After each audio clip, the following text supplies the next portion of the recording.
Սրտանոթային հիվանդությունները աշխարհում ամենատարածված առողջական խնդիրներից են։ Սրտային խնդիրներն են, որ կարող են ի հայտ գալ հանկարծակի ու ամբողջովին փոխել մարդու կենսակերպն ու առօրյան, ավելին՝ դառնալ ճակատագրական։ Սրտանոթային հիվանդություններն են, որ ամեն տարի հիվանդների թվի աճ են արձանագրում, ընդգրկելով նոր տարիքային խմբեր։ Սրտանոթային հիվանդությունների հետևանքով մահացության դեպքերը գերազանցում են մյուս բոլոր հիվանդությունների նման ցուցանիշները։ Եվ սա այն դեպքում, որ բժշկագիտությունը ամենաշատ հայտնագործություններ գրանցում է հենց սրտաբանության բնագավառում։ Ժամանակակից սրտաբանության ուշադրության առանցքում է արիթմոլոգիան։ Այս ճյուղում ամեն տարի ներդրվում են բուժական նորանոր մոտեցումներ։ Գործածվում են նաև հետազոտության ու ախտորոշման ավանդական ու փորձված մեթոդները։ Շտապօգնության կանչերի մեջ սրտաբանական խնդիրներով, գանգատներով կանչերը իհարկե զբաղեցնում են գերակշիռ մասը։ Հիմնական գանգատները, որով մարդիկ դիմում են, դա ցավ, հետկրծոսկրային շրջանում սեղմվածության, ծանրության զգացում եւ շատ հաճախ որպես հիմնական գանգատ լինում է սրտխփոցի զգացումը, երբեմն շատ անտանելի զգացում,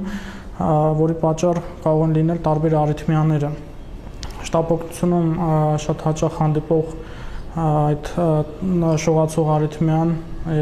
նաեւ վերփորոքային տախիկարդիաները, որոնք իհարկե կարիք ունեն շտապ դեղորայքային եւ գործիքային միջամտության, իհարկե ստացիոնար պայմաններում, արիթմոլոգիական ստացիոնարում։ Սրտի հետ կապված խնդիրներ ունեցողներից յուրաքանչյուր երրորդի մոտ առկա են սրտի ռիթմի խանգարումներ։ Ռիթմի խնդիրները բազմաթիվ են, սկսած սրտխփոցից, անկանոն աշխատանքից, պացիենտը կարող է իր սրտի անկանոն աշխատանքը չզգալ եւ գանգատվել միայն ուշագնացությունից, որը նույնպես կարող է լինել սրտի ռիթմի խանգարման արտահայտություն։ Սրտխփոցների ռիթմի խանգարում կարող է նկատվել նույնիսկ առողջ մարդկանց մոտ։ Չէ՞ որ անգամ ամենակենցաղային իրավիճակներում, թեթև հուզմունքի, անհանգստության ու վախի դեպքում մենք նկատում ենք, որ մեր սիրտը համեմատաբար արագ կամ դանդաղ է սկսում բաբախել։ Դա կարող է կրել միանգամայն անվնաս բնույթ, որևէ կերպ չանդրադառնալով մարդու կյանքի որակի ու կենսակերպի վրա։ Սակայն որոշ դեպքերում սրտի ռիթմի խանգարումը կարող է նաև լրջագույն վնաս հասցնել մարդու առողջությանը, անգամ սպառնալ նրա կյանքին։ Մենք պարտադիր պետք է գնահատենք արիթմիայի վտանգավորության աստիճանը, որովհետև կան արիթմիաներ, որոնք կյանքին վտանգ են սպառնում եւ ամեն մի պրիստուպը կարող է ավարտվել սրտի կանգով եւ սովորաբար դա արտահայտվում է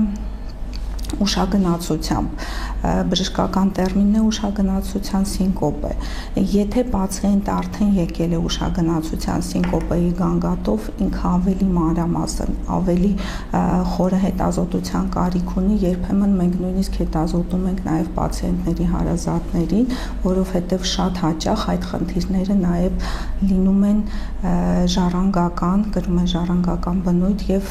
եղել են դեպքեր, որ ընտանիքում բոլոր անդամներն էլ ունեցել են այդպիսի ժառանգական ռիթմի խանգարման սինդրոմներ։ Հարց է առաջանում. եթե սրտի զարկերակի ռիթմի խանգարումը կարող է բնական ու օրինաչափ համարվել, ո՞րն է արիթմիայի վտանգը։ Բանն այն է, որ ռիթմի խանգարման պահին նկատվում է արյան մատակարարման խանգարում, ինչը կարող է հանգեցնել տարբեր օրգանհամակարգերում թթվածնային քաղցի, ֆունկցիայի խանգարման, նաև մի շարք այլ հիվանդագին երևույթների։ Դրանցից առաջինը տարած սրտամկանի ինֆարկտն է, սրտամկանի կծկողականության վատացումը, սրտային անբավարարությունը։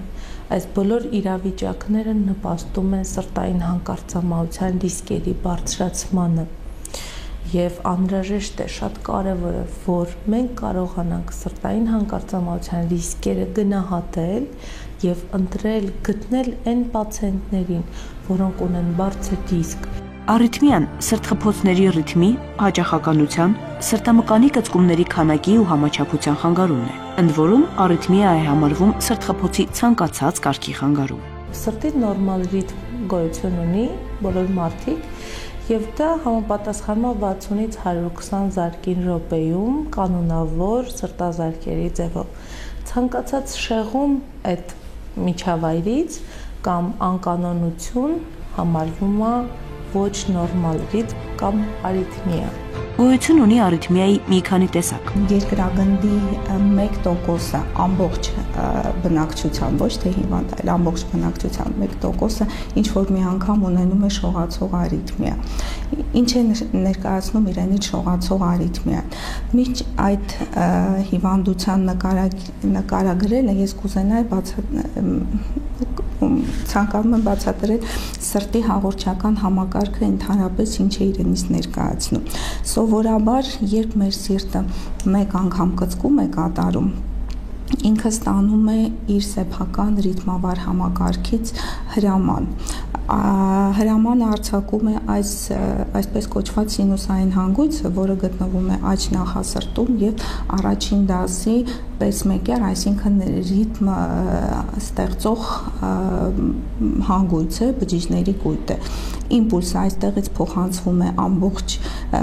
նախասրտով դեպի երկրորդ կարգի pacemaker, այսպես կոչված ատրովենտրիկուլար հանգույց եւ այստեղից փոխանցվում է ամբողջ փորոքներին, հիսի խրձի ոտիկներով։ Տարածվելով փորոքների մկաններով ստիպում է սիրտը ամբողջովին կծկվել։ Արիթմիաներ լինում են տարբեր տեսակի, շատ արագ աշխատանքներ, դանդաղ աշխատանքներ, շատ վտանգավոր, նույնիսկ հանկարծամահության ռիսկեր պարունակող եւ կյանքին վտանգ սպառնացող արիթմիաներ եւ կան արիթմիաներ, որոնք բացարձակ անվնաս են, կարող են պատճառել չնչին սիմպտոմներ։ Երևի թե շատ մարդիկ ունեցել են այդ տեսակ գանգատներ, որ պահի տակ զգացել են սիրտը կանգնել եւ նորից սկսել է արագ աշխատել կամ սրտի կարճատև 1 վայրկյան տևողությամբ կանգի կամ անկանոն ընդհատումով աշխատանքի զգացում են ունեցել։ Շողացող արիթմիայի ժամանակ ինչ պատճառներով սինուսային հանգույցը ուղղակի լռում է, միգուցե դա հիվանդության հետևանքն է, միգուցե իր թուլության հետևանքով եւ նախասրտերում, սրտի երկու վերևի հարկերում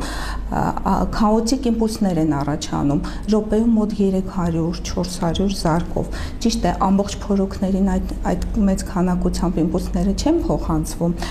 սակայն նույնպես շողացող արիթմիայի հետևանքով ստիպում են սիրտը շատ ավելի արագ եւ անկանոն կծկվել։ Այս անկանոն կծկումների հետևանքով նախասրտերը ուղղակի կորցնում են իրենց կծկվելու ընդունակությունը եւ մեծ հավանական եւ հետագայում նախասրտերում արյան կուտակումներ են առաջանում եւ կարող է դա բերել նախասրտերում կամ իրենց ականջիկներում թրոմբերի գոյացման։ Անկախ արիթմիայի տեսակից հիվանդներն ունեն սրտաբանի մշտական հսկողության կարիք։ Որոշ դեպքերում արիթմիաները շատ դանդաղ ռիթմերի ձևով են ներկայանում, որոնք կարող են բերել սրտի կանգին եւ բոլորն է պատկերացնում, որ սրտի կանգը դա կյանքին վտանգ սպառնացող իրավիճակ է։ Նույնիսկ մեկ անգամ ռիթմի խանգարումից հետո դժվար է վերականգնել սրտի զարկերի բնականոն ընթացքը։ Լինում են արիթմիայի թե բնածին, թե ժամանակի ընթացքում ի հայտ եկած դեպքեր։ Արիթմիան մի երևույթ է, որը ենթադրում է շուտափույթ բժշկական լուծում եւ հսկողություն։ Այդ է պատճառը, որ նորածնային շրջանում հայտնաբերված արիթմիայի դեպքում անմիջապես իրականացվում են անհետաձգելի բուժական միջոցառումներ։ Եթե երեխան ունի սրտի բլոկադա եւ սրտի կանգի էպիզոդներ է ունենում, նույն ձևով անհրաժեշտ է ապրելու համար սկսել ապրելը հենց pacemaker-ով եւ կան շատ երեխաներ, որոնք որ այդպես էլ սկսում են ապրել։ Իրենց մոտ դրվում է փորիկի շրջանում ապարատը եւ անպայման վիրաբույժը պետք է կատարի էլեկտրոդների տեղադրումը, արդեն սրտի արտաքին պատին է ամրանում էլեկտրոդները։ Հետագայում հիվանդներին արդեն մենք երբ որ մեծանում են, տեղափոխում ենք ապարատները երակային համակարգից սրտի ներսից ենք տեղադրում էլեկտրոդները, մարդիկ շարունակում են ապրել։ Արիթմիան առավելապես ի հայտ է գալիս մարդու կյանքի ընթացքում։ Կան արիթմիայի զարգացմանը նպաստող մի շարք նախապայմաններ։ Ընդունված է արիթմիայի ի հայտ գալու նշանակալի պայմաններից մեկը համարել ժառանգական հակվածությունը, սակայն ժառանգականությունը հիվանդության ձեռքբերման միակ գործոնը չէ։ Կարող է լինել եւ առողջ սրտում, եւ հիվանդ սրտում, եւ բազմաթիվ արտասրտային պատճառների հետևանքով։ Առողջ չափահաս մարդու սրտի աշխատանքի արիթմիան կարող է պայմանավորված լինել մի շարք այնպիսի գործոններով, ինչպիսիք են սնունդը, մարսողության խանգարումները, սթրեսը, որոշ դեղամիջոցների օգտագործումը, անգամ նեղ հագուստը։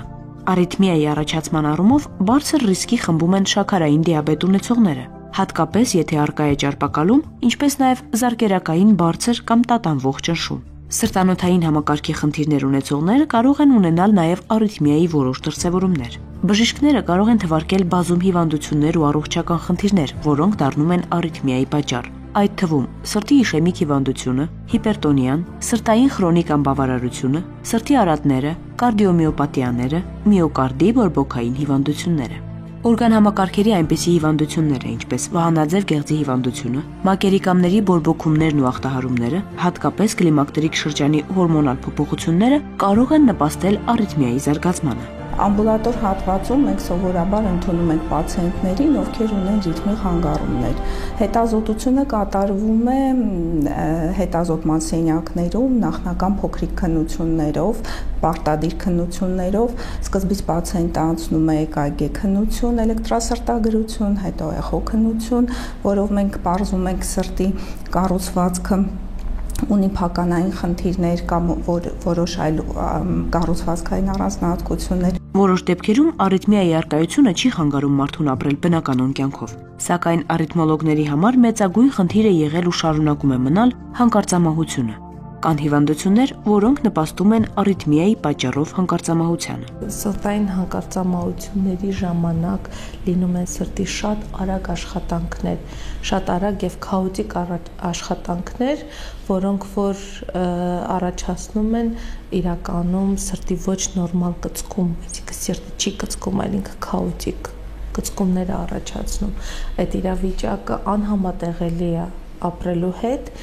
եւ այդ իրավիճակում անհապաղ պետք է անել դեֆիբրիլյացիա, այսինքն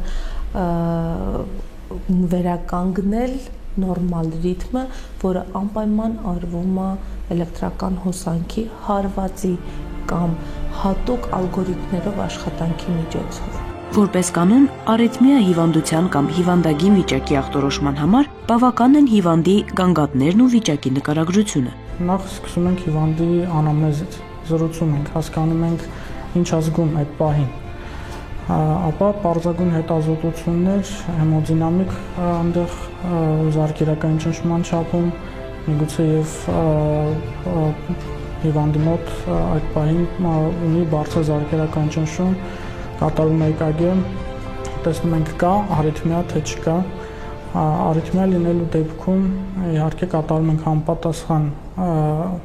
կախված արիթմիայի տեսակից, ձևից, որակից կատարում ենք արդեն համապատասխան միջոցառումներ ըստ ուղեցույցերի։ Պատկերը լրացնում են էլեկտրասրտագրության եւ այլ ախտորոշիչ սարքավորումներով հետազոտությունները։ Հոլտեր մոնիտորինգը դա այն հետազոտությունն է, որը պացիենտին է տեղադրվում ամբողջ օրվա ընթացքում է ձայնագրում է էլեկտրոսրտագրությունը, տվյալ պացիենտին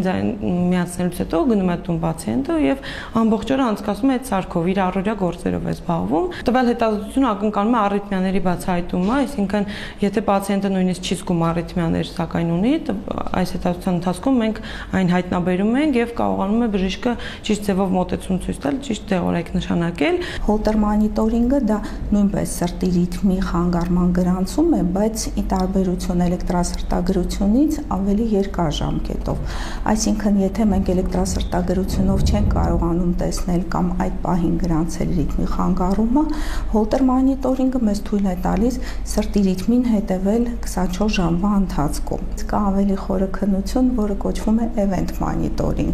Այս սարքը մենք կարող ենք տալ պացիենտներին ավելի երկարատև ժամկետով, մոտավորապես 1, միգուցե 2-3 շաբաթով, եւ պացիենտը այս ընթացքում, երբ որ ունենում է գանգատ կամ սրտի ռիթմի խանգարում, ուղղակի ակտիվացնում է այդ սարքի վրա գտնվող կոճակը եւ մենք կարող ենք տեսնել սրտի ռիթմի խնդիրները։ Երբ հստակ է, որ հիվանդի մոտ առկա է արիթմիա, պարզված են դրա պատճառներն ու ընթացքի առանձնահատկությունները, սահմանվում է բուժման ռազմավարությունը։ Այն միանգամայն տարբեր է։ կախված հիվանդի տարիքից եւ հիվանդության առաջացման պատճառներից։ Դեղորայքային բուժումը պահանջում է նաեւ շատ մոտիկ հսկողություն, որովհետեւ ոչ բոլոր ռիթմի խանգարումներն են նախնական մինիմալ դեղորայքներին ենթարկվում եւ հետագայում հնարավոր է մի քանի այցելություններից խեման բուժման ընդհանրապես փոխվել։ Սակայն բազմաթիվ են դեպքեր, երբ արիթմիայի վերացման համար օգտագործվում են համապատասխան սարքավորումներ։ Հատուկ սարքերի, սրտի ռիթմը վարող սարքերի կամ կարդիոստիմուլյատորների ռուսերեն կամ պեսմեյքերների իմպլանտացիան մարդու մարմնի մեջ, որը կարող է կարգավորել սրտի աշխատանքը, արագացնել սիրտը այնքան, ինչքան որ պետք է մարդու օրգանիզմին։ Հիմա այս պահին մենք կատարում ենք լրացուցիչ անցուղու աբլյացիա։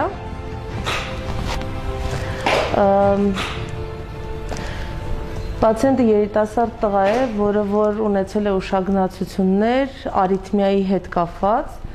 եւ մենք այս պահին կաթետրներ տեղադրեցինք սրտի մեջ, դուք կարող եք էկրանին տեսնել, որը որ տեղադրվում են 3 կամ 4 կաթետրներ ենք տեղադրում, ներկա պահին 3-ն են, հիմա 4-րդը պետքա դնենք եւ կատարվում է հետազոտություն, կոչվում է սրտի էլեկտրոֆիզիոլոգիական հետազոտություն։ Հետազոտության ժամանակ մենք հայտնաբերեցինք, որ այս լրացուցիչ անցուղին բավականին ագրեսիվ է եւ նույնիսկ կարող է պացիենտի հանկարծամահության պատճառ լինել եւ դրա համար հիմա հատուկ կաթետր ենք վերցնելու եւ մոտենալու ենք լրացուցիչ անցուղուն եւ բարձր հաճախականությամբ հոսանքով այրենք այդ օջախը, որպեսզի վերացնենք հիվանդությունը։ Կոնկրետ այս դեպքում մենք կարող ենք արմատապես բուժել հիվանդին եւ ինքը կարող է վերադառնալ իր նորմալ կյանքին առանց որևէ հանկարծամահության ռիսկեր ունենալու։ Կարող եմ այդ համակարգը ձեզ ցույց տալ, որ փոքրիկ ապարատներ են, էլեկտրոնիկ սարքեր են, որոնք որ դրվում են մարդու մարմնի մեջ, հիմնականում դրվում է այս հատվածում, ենթահարակային շրջանում եւ երակային համակարգի միջով էլեկտրոդները տեղավորվում են սրտի մեջ, ֆիքսվում են սրտի մեջ եւ սարքը կարողանում է էլեկտրոդի միջոցով հոսանք հաղորդել սրտին եւ առաջացնել կծկում։ Հիմնականում են մարդիկ, ովքեր որ ունեն այս սարքերը, առանց սարքի չեն կարողանա ապրել, որովհետև իրենց կյանքը ուղղակի կապվում է այս սարքի հետ։ Ամեն դեպքում արիթմիան մի երևույթ է, որը անտեսել կամ բուժումը հետաձգել չի կարելի։ Սա այն դեպքն է, երբ ժամանակը չի սպասում։ Յուրաքանչյուր վայրկյանը կարող է վճռորոշ լինել մարդկային կյանքի պահպանման համար։ Ամփոփենք։ Արիթմիան սրտի ռիթմի խանգարումն է։ Արիթմիա կարող է առաջանալ տարբեր սրտային եւ այլ օրգանհամակարգերի հիվանդությունների հետևանքով։ Հիվանդությունը հնարավոր է բուժել դեղորայքային եղանակով, սակայն որոշ դեպքերում այն պահանջում է միայն վիրահատական միջամտություն։ Տեղադրվում են հատուկ սարքեր, որոնք պատասխանատու են սրտի ռիթմի համաչափ սարքերի համար։